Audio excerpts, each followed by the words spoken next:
Hey, what's up, guys? So we're out here and we just finished running all this Renner coating. This is a 765, and then we're gonna actually run a 2K top coat over the top of it. What we like to do is we like to do a soft, very soft and subtle patina first, as you can see, because this is like a glaze style finish. So after that, we're gonna do a pinstripe, which we've already done all these pieces. But I kind of wanted to go through and show you the process of how we do. So here's one that's pretty much almost done. We're going through and we're cleaning it up right now. Eddie's cleaning this one up right here right now. So we're going through and we're just making sure it's nice and softened up. All right, and then we're gonna do this one so you guys can see how we do this one here. So from soft patina first, wipe it off and clean it, and then after we do the glazing. And we're using, actually, we're kind of cheating. Go ahead and move that one over, Eddie. We're actually cheating. We're actually using Renner's breakaway. This is their breakaway stain, but we're using it as a wet glaze.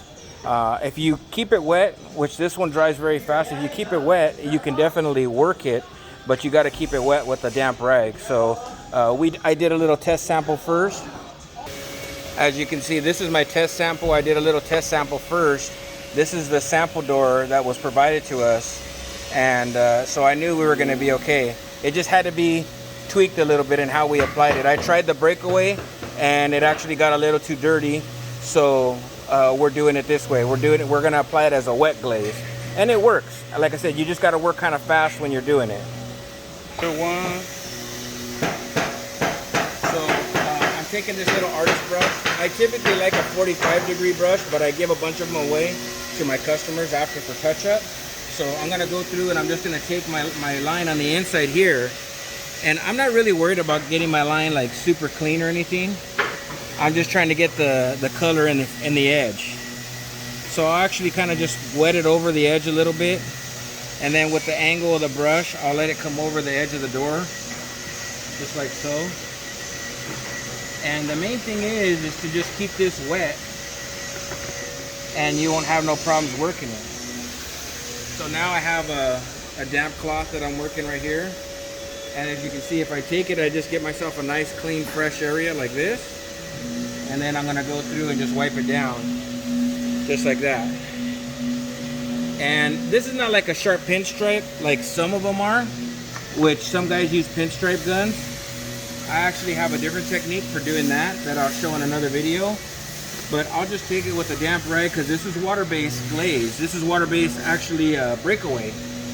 And I'll just take my finger and I'll just kind of work it back and forth until it gets nice and soft. And then I'll take another rag and then clean it up.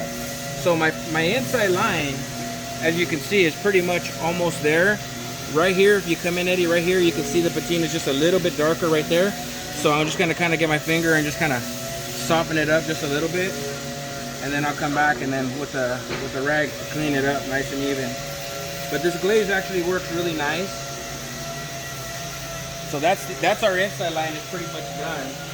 And then I'm gonna do the same thing on the outside line. So same thing. I'm not worrying about being all precise with it. I just want to make sure that my main thing is to get it inside the groove. Get it inside the groove. That to me is the most important part. Okay, get it inside the groove. Even if it gets on the other mullet, I'm not worried about it. We got a second to work with it. You gotta hustle though a little bit, because it will set up on you pretty quickly. There you go. And like I said, it looks a hot mess right now, but I'm just gonna go through, take it off my face first with a damp rag. And this is a breakaway too, guys, so remember, this is a breakaway. If you need to, you can still sand some of this off if you have to. I'm gonna go through and soften my inside edge up here. And then what I'm doing is I keep turning the rag till I get a clean area. So I just keep moving it until I get a clean area of the rag, just like that. Okay. I typically like a little bit higher table, but we're using them all up right now. So, but that's fine. And then I'll go through and clean up this inside area here. Come back in here. Make sure it's soft. I don't want it real harsh anywhere. Again, I just keep the whole time I'm turning this to a clean area of the rag. Okay.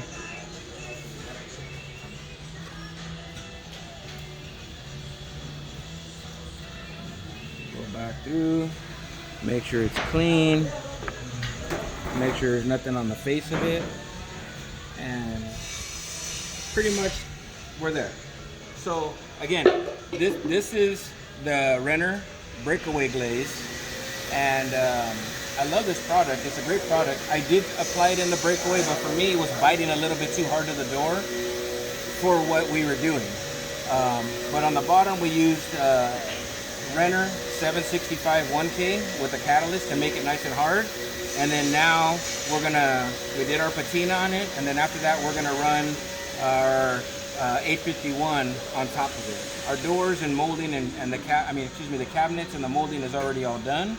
We'll probably let these set for about half an hour or so, maybe 45 minutes to let the patina dry, and then we'll be able to apply a top coat to it.